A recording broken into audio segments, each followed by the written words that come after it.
Boa noite, seja bem-vindo a mais um encontro nosso no 7 a 7. No vídeo desta noite, tirado de uma entrevista, eu destaco para você o grande desafio que é nós anunciarmos a palavra do Senhor e cumprirmos a vocação cristã e missionária no meio de um contexto de pano de fundo cristão, mas quando as pessoas não entendem verdadeiramente o conteúdo do Evangelho. Não é menos desafiador do que falar a outras religiões em outros contextos. Confira neste vídeo de hoje. Que Deus nos abençoe. E isso aqui, para mim, você tocou num tema aí que é um tema para mim missionário hoje, né? Eu acho que a ala missionária, falando um pouco de tecnicismo, nós temos que tocar nesse tema hoje, que é o tema da igreja, da cultura cristã, gerar um fenômeno que é o anticristianismo. Sim. Que toma os adjacentes da cultura cristã. Por exemplo, por que eu sempre tive uma guerra? Quando eu fui professor de teologia sistemática no Chile, eu tinha uma guerra ferrenha com a neo-ortodoxia. E o pessoal não gostava, achava que eu estava exagerando. Como sempre, todo mundo acha que eu estou exagerando. Mas o contexto da ortodoxia... O problema é todo mundo, né? O problema é o mundo, eu estou certo. Por que eu acho isso? Porque se nós percebermos hoje, a neo-ortodoxia veio como remédio ao liberalismo teológico. Sim, exatamente. Mas um remédio que, na minha concepção, foi terrível. Não teve nada de remédio. Gerou termos que não eram explicados. E eu comecei a perceber isso no ministério. O cara, quando o neo-ortodoxo ele fala a palavra de Deus, ele não está falando da palavra objetiva de Deus. Exatamente. Do Velho e do Novo Testamento. Quando Exatamente. ele fala do amor de Deus, ele não está falando do amor bíblico, sacrificial, submisso às leis e à conduta e à moral divina. Não. E isso gerou uma sociedade o quê? Não, o que importa é o amor. Mas o que é o amor? Né? O que importa é Deus falar com você, mas como é que Deus fala comigo? Então, você tem uma cultura... E aí a liberdade se tornou uma idolatria. Eu posso fazer o que eu quiser, na hora que eu quiser, como eu quiser, e ninguém tem nada a ver com isso, porque a cultura cristã fez isso comigo.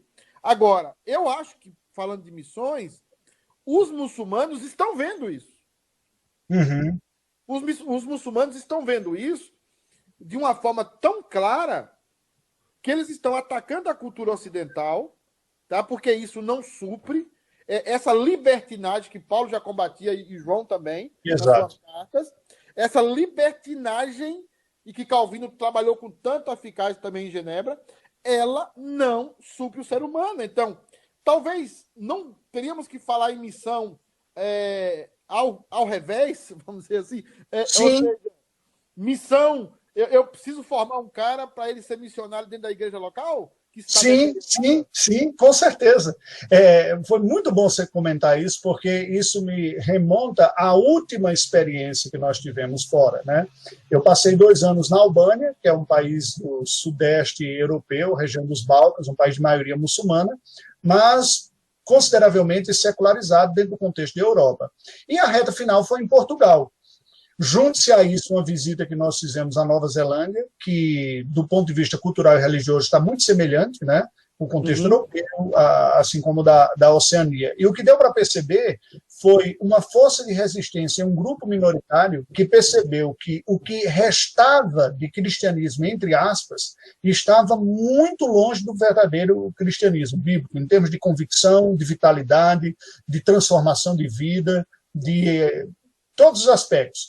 E um grupo faz esse caminho reverso. Né? Inclusive, assim, essa é a história também aí dos Estados Unidos da América do presbiterianismo, os segmentos que rompem com a denominação que foi se liberalizando. E tem a PCUSA e a PCA. A PCA rompe com a PCUSA para buscar... Os segmentos, né?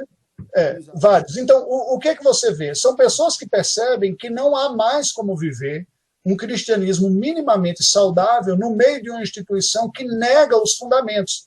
Aí vem a ideia do fundamentalismo, né? Não estou dizendo que o conservadorismo é o fundamentalismo, mas só dizendo que a preocupação era voltar para os fundamentos. Sim. E estas pessoas fazem um caminho oposto, fazem um caminho de assim, vamos revitalizar, que significa voltar para a escritura, voltar para o básico, voltar para a vida, para a família, para vários aspectos. Certamente, o mundo ocidental hoje é tão campo missionário quanto o Oriente.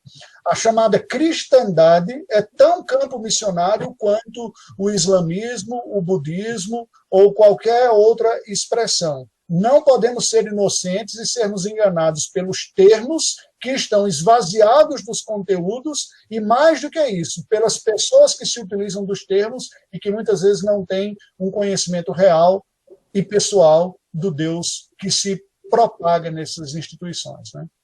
Tá bom. Raimundo, enquanto você pensa, eu vou chamar a Camilinha para ela falar se tem alguém ali com a gente.